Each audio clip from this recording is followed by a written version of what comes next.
The first question will go to you, Karen. Someone have a question over here? The question, Karen, is the people we elect need to solve problems, not create problems by dividing people. How will you work with others to find solutions and solve problems that create prosperity for all? Now, you can respond in 2 minutes, and I'll give Julie an opportunity also to respond, not necessarily rebut, but maybe she has a formula also. So please, 2 minutes. I think I have a proven track record in everything that I've done, that I work together with other people to get the job done. I see one of my fellow realtors is here in the room, and he actually works at a competing real estate company. I'm at Keller Williams, he's at Edina, there's Coldwell Banker, and we all do our businesses differently, but we all have a common goal in the end, and that's to get the job done. So I think I have a proven track record of getting the job done, working with the other side. And also my degree, I went to the State University of New York, and my degree was in communication. And I think keeping, I know one of these is off, isn't it? No sound. No, oh, no, it's red. I think the battery has died. Sure. What was the last word?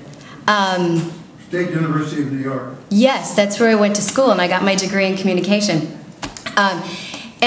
And listening to people, especially in all the things that I'm involved in the community, listening, I believe that government comes from the people up, not from the top down. I don't think policies should be written up there and forced upon the people. You need to listen to the people in your community, what they have to say, and bring those ideas to the Capitol and work with other people. So I do have a proven track record of doing both. Thank you.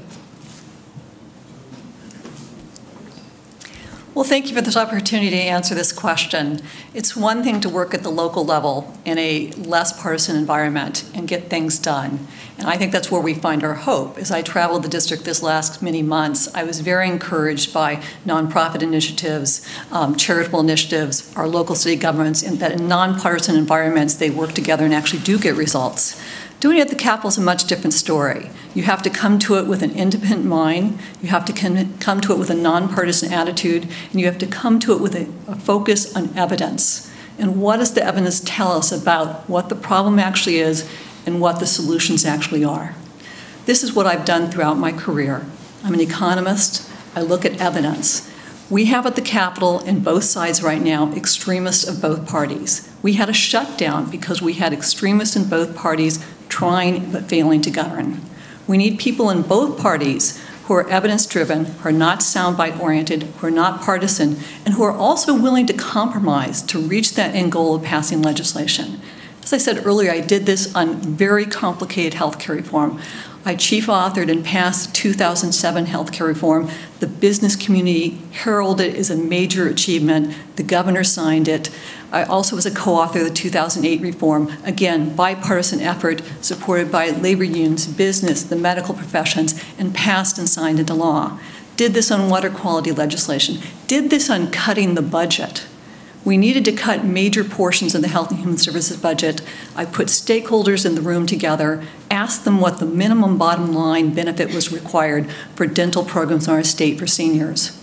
We built the budget again from bottom up. In doing that, we cut the cost of the program in half for the state of Minnesota for preserving quality dental care for low-income and disabled seniors in our state going forward.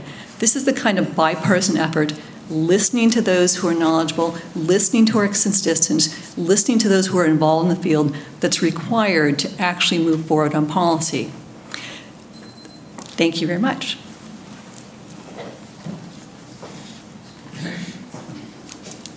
The next question from the audience, I'll go to you first, Karen. A member of the audience would like to know what unions have supported you in this race, and then I'll ask Julie the same question, if any. Oh, we're going to take that one away. Thanks, Jake. I have a lot of union member friends. My parents were members of unions.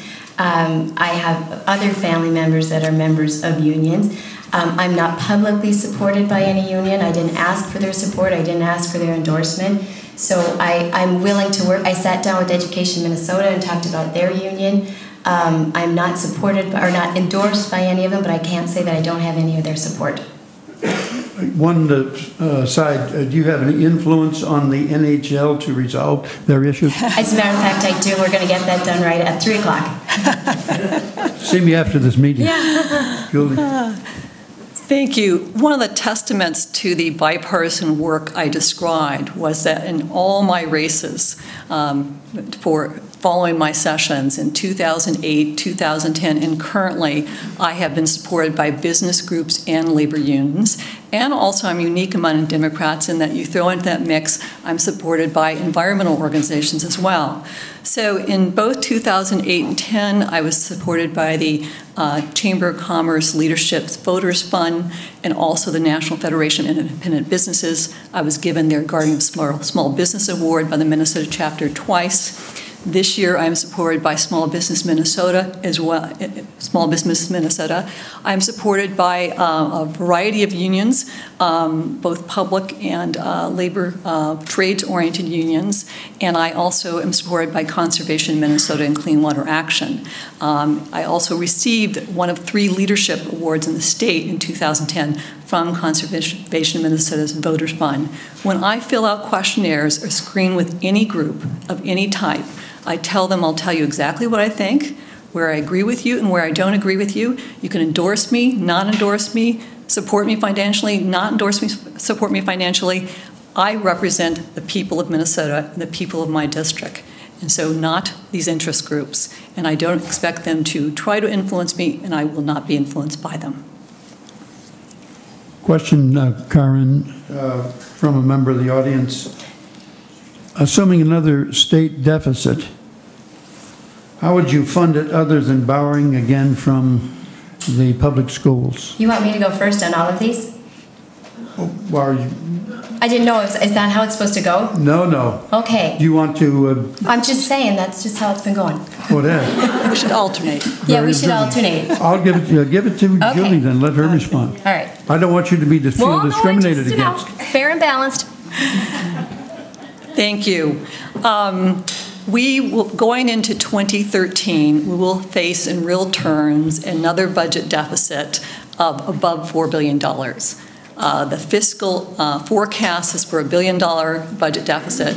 We then have the $2.4 billion shift from education we should try to pay back. And then there's another $1 billion that's not counted on the expenditure side that we count on the revenue side. That would be for inflation if we were just to keep even with current law, current statute, current programs. So we're facing another significant deficit. We cannot afford to continue to use shifts and gimmicks. We borrowed the resolution of the shutdown in summer of 2011 borrowed over $3 billion. 2.4 from the schools and over $1 billion in tobacco bonds. In my view, both of these methods violated the intent of the state constitution to require they balance the budget every 2 years. I would be supporting getting rid of those loopholes in our approaches. In terms of what we need to do, we will have to absolutely make further cuts to programs in their state. Long term, we should work for significant redesign and efficiency in our programs and services at all levels of government and more shared services among level government.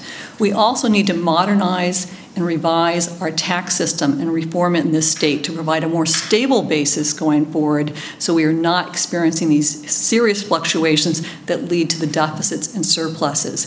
There are many proposals out there. The Governor Palente's 21st Century Tax Reform Commission, the Taxpayer Association in Minnesota, and the Legislative Budget Trends Commission that lay out recommendations and roadmap for that kind of tax reform modernization that will put us on a more stable footing to be able to pay back our schools and stably fund those services Minnesotans make a priority.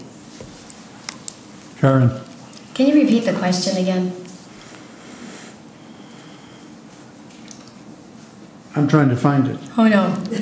I just didn't know if it dealt with the school shift or if it was just a budget question.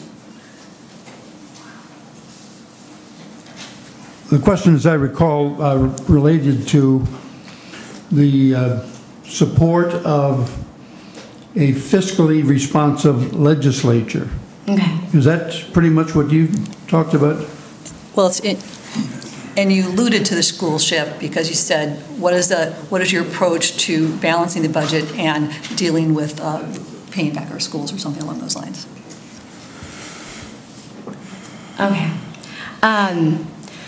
First of all, I think what really needs to be done with our budget is to continue with the reforms.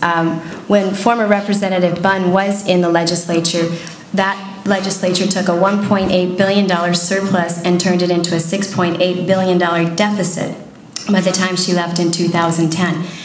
When the Republicans got in the majority in 2011, they were able to take that $6.8 billion deficit and turn it into a $1.8 billion surplus. So that alone, just having the Republican legislature really being fiscally responsible then was a very important thing. I'd like to continue on the same lines that they started. As far as the school shifts happened every year, and they have for years. And how that goes is 90% of this money that's owed to the school is paid in 1 year, and 10% is paid in the next year. What was done this last time, and they always get 100%, but that's the shift, the accounting shift that they're talking about. What was done is 70% was paid this year, and then 30% is being pushed off into the next year. But what we have to do is to continue to be fiscally responsible, fill up our reserves. When former Representative Bunn left the legislature, they had depleted our reserves completely. So now with the Republican legislature, there is a reserve, and we are starting to pay back our schools, and hopefully we can pay them back faster if we can keep this economy moving, get the budget in order, and our schools will be the first priority to get paid back. Okay, just hold it one moment. I've got the question here. All right, this is good. Assuming another deficit, how would you fund it other than borrowing again from public schools? And you know what? This is where we have to, do I get a whole new 30 seconds or 2 minutes?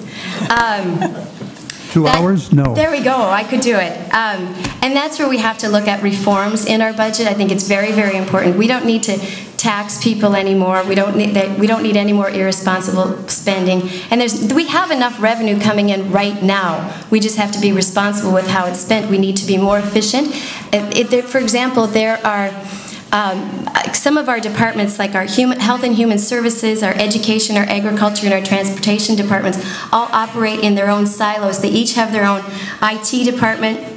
They have their own HR, their own database management. You could take all of those departments and umbrella them over all of the different departments that we have already, and that would save us a ton of money right there. So I think we need to look at reforming our budget instead of making cuts all the time. Rebuttal?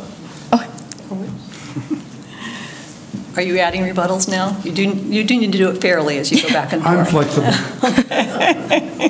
We can do it. If you want to pass on and go to the next. No, I'd be glad to say a few things. First of all, the last term I served that she referred to, in which we experienced a $6.4 billion deficit during that time period under Governor Pawlenty, was a result of a drop of $6 billion in revenues coming into our state during the Great Recession. Had nothing to do with additional spending created by Democrats or Republicans or anything else anybody in the legislature did. We were dealing with a very difficult time. It was addressed through $4 billion of federal stimulus money and over $2 billion in cuts at that time, some very serious cuts in our state. In terms of what Ms. Howley started with, in terms of now turning a deficit into a surplus, well, if you believe that, I've got a used car to sell you. As I mentioned earlier, we actually there is no surplus. Not included in the $1 billion surplus was the $1 billion tobacco bonds that were issued that we have to pay back over 20 years, almost at junk bond rate, with an interest of $700 million on that billion, and the entire school shift we have to pay back. School shifts have real implications for school districts. They depleted their entire reserves in the state. The reserves were $800 million. The school shift at one point was as high as 2.7. They have to borrow money to have cash flow. They have to pay interest on that, and it cuts right into their school programs and their school funding. Forest Lake just had to borrow $17 million this year to do that, and school districts are doing it all around the state.